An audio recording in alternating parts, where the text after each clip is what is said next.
nag-walking dito sa may Bawang Pulo.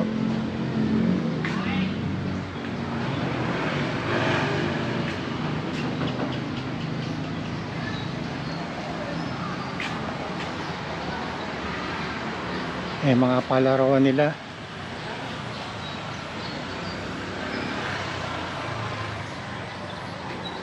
Good.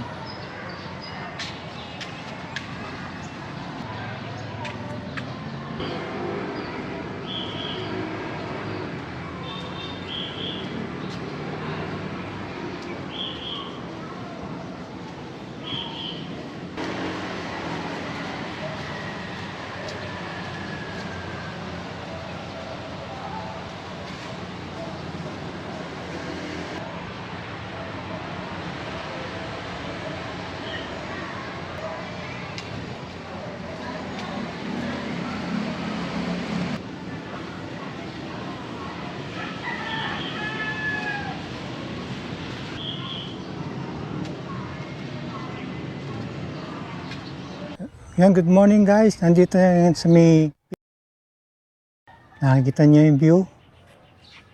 Nandito tayo ngayon sa harap ng stage. Kami mga event na ginaganap dito. Ayan, pinaka-stage. Yan, good morning. Good morning ulit. Magandang sikat ng araw ngayon. Hindi masyadong masakit sa katawan. Nag-bike tayo tapos punta tayo dito para mag-vlog.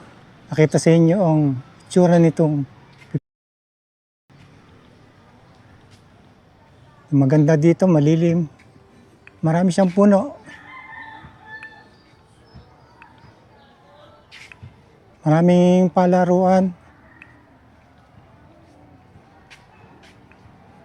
Dahil umulan kahapon ng malakas, medyo basa ang mga palaruan. So, may tao pa rin man dito, nag-maintain. Yan ang stage.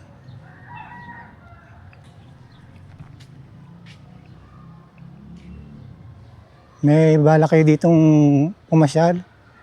Sadyain nyo, malapit lang naman dito to.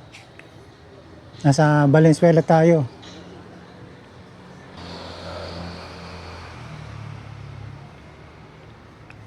Kung kayo napapagod ng maglakad, mag-jogging dito, marami naman pahingahan dito. Tuwing Sabado at Linggo, marami dito nagpupunta.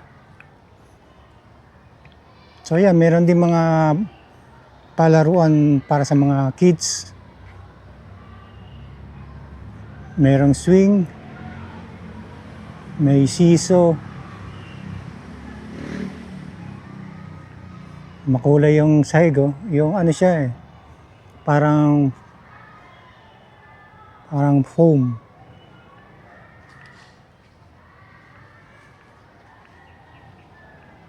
Ayan, kung gusto niyo magpahinga pagkatapos nyong mag-jogging or maglakad-lakad, meron sila ditong nakaset na mga upuan.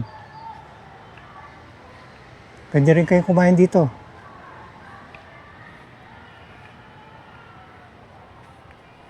Ayan guys. Diyan lang kayo, papasyal ko kayo.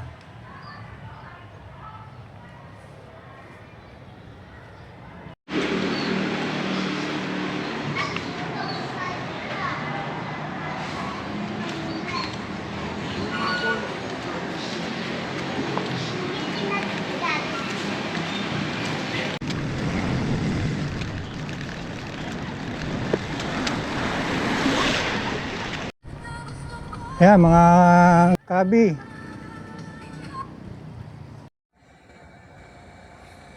Okay, good morning. Dito naman tayo sa area na pupunta na to.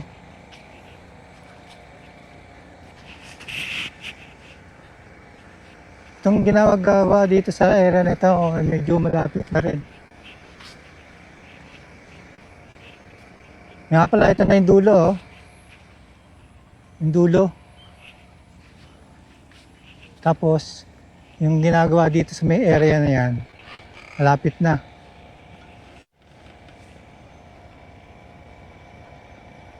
Pagka natapos ito, hanggang doon sa may connecting na yan, sa may Kulong 1 and 2. Pwede na kayo paikot-ikot dito.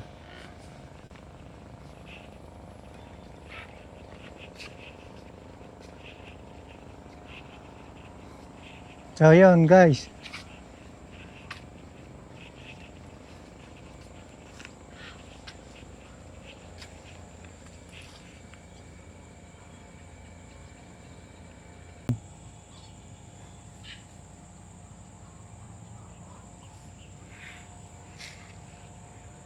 Pupunta tayo dito sa may area na to.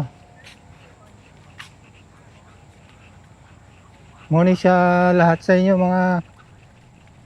Dito tayo ngayon sa may Riverwalk dito sa may Valenzuela. Ang oras natin ngayon is medyo tanghali na, mga alas 8. Kumusta kayo mga kabi? Thank you. Nag-claim dito sa may Riverwalk yung pinost ni Kuya sa Riverwalk dito sa may Pulo, Valenzuela.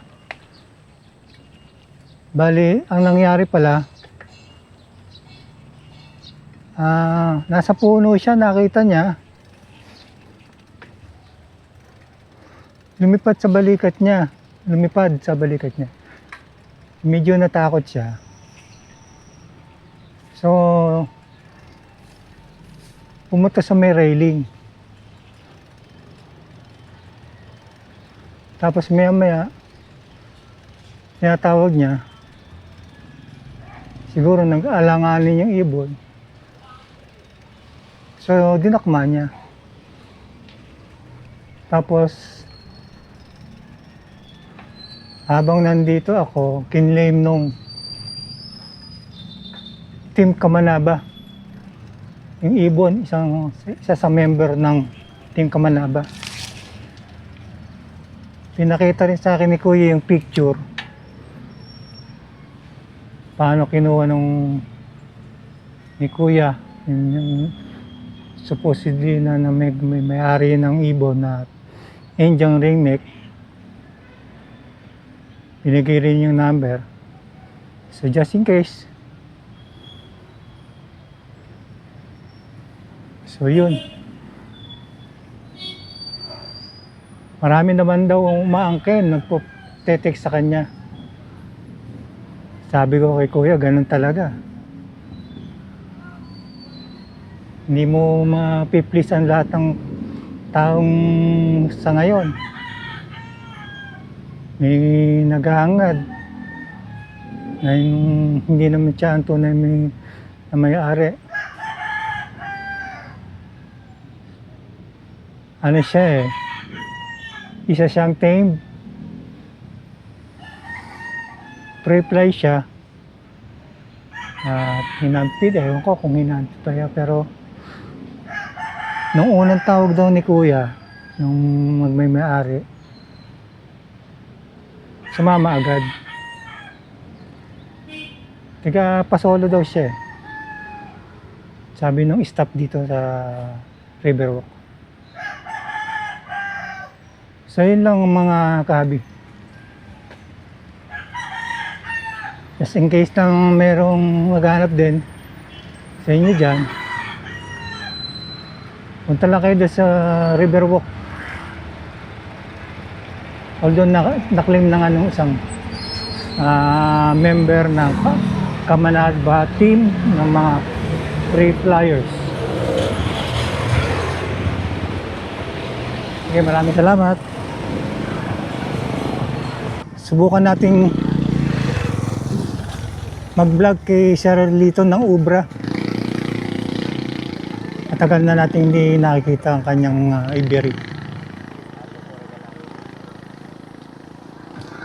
So Kaya umaga. Tanghali ah.